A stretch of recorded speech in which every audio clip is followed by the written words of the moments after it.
It's an issue that impacts all of us. Thousands of pounds of trash winding up in the Cumberland River every year. It affects not only wildlife, but the health of you and your kids. Good evening. Welcome to News 4 at 6. News 4's Edward Birch is live along the Cumberland tonight. Edward, you got an up-close look at some of the stuff that makes its way into the water.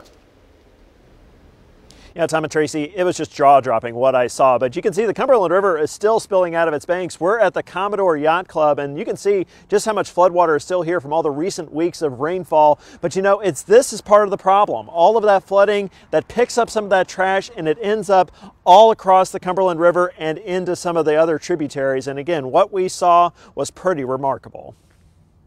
You know, you can drive down the road and not see it, but if you stop long enough, you'll see it. Vic Scoggin is the president and founder of Save the Cumberland. He says it's not just flooding causing this debris to pile up. We have storm drains that drain all the stuff off the roads, go into storm drains, it goes in the river. He says this pile of garbage that looks like a landfill in Richland Creek is only scratching the surface. We've had cleanups forever and ever. It doesn't solve the problem. We have to go into preventive mode now at this point. Scoggin says this is a serious conservation issue. It involves our health. It's not just, you know, beautiful Tennessee. It's seriously about our health and our future. We got to stop it because these aren't sewer dumps.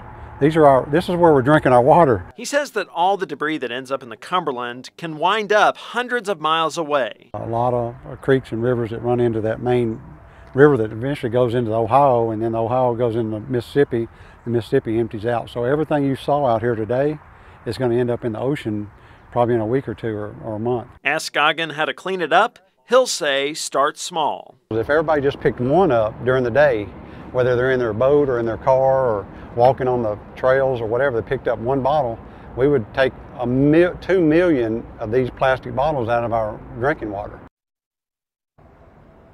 Now, Scoggin is trying to get legislation passed mandating recycling and promoting more biodegradable organic plastics. He also wants Governor Lee to declare a state of emergency to begin serious cleanup efforts before it gets worse. And again, when you see a floating dumpster out in the middle of the water, that gives you an idea of just what they're dealing with.